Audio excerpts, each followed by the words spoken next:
Kecelakaan besar nggak pernah terjadi karena satu kesalahan, tapi karena lubang-lubang kecil yang sejajar. Coba bayangin keju Swiss yang penuh lubang. Nah, di dunia safety, setiap perusahaan punya lapisan-lapisan perlindungan kayak irisan keju itu.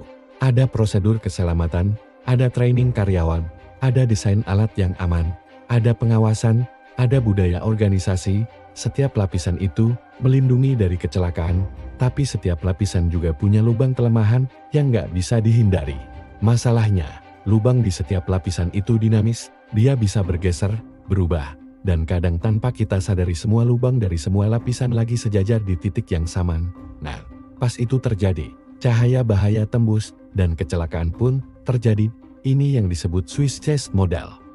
Dicetuskan Profesor Psikologi dari Universitas Manchester, James Russell, tahun 1990, dan sampai sekarang, model ini dipakai buat investigasi kecelakaan di seluruh dunia dari pesawat jatuh sampai pasien salah operasi. Coba kita bongkar satu kecelakaan pesawat.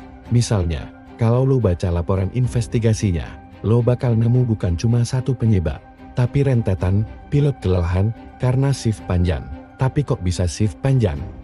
Karena manajemen lagi efisiensi, tapi kok pesawat nggak punya autopilot yang cukup canggih? Karena desain pesawat lawas, tapi kok maskapai pakai pesawat lawas?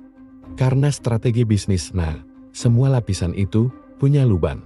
Manajemen lubang efisiensi, desain lubang teknologi, pilot lubang kelelahan. Pas lubang-lubang itu sejajar tabrakan, yang bikin model ini penting buat kita pahami, kecelakaan besar hampir nggak pernah terjadi, karena satu orang ceroboh.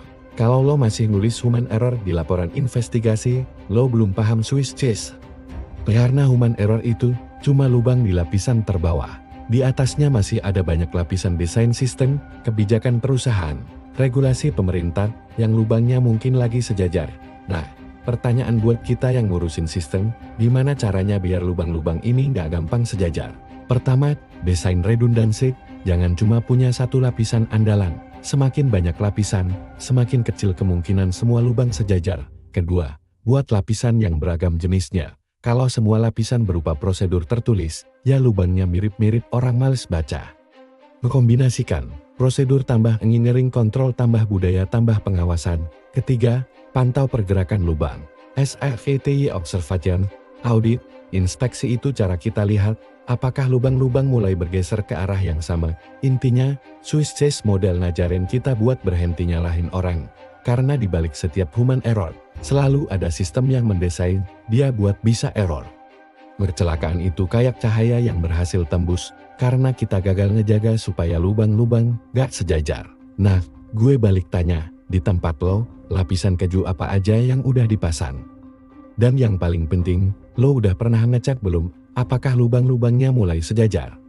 Komen di bawah, dan kalau lo mau ngerti lebih dalam soal model-model safety, subscribe, kita masih punya banyak lapisan keju buat dibahas.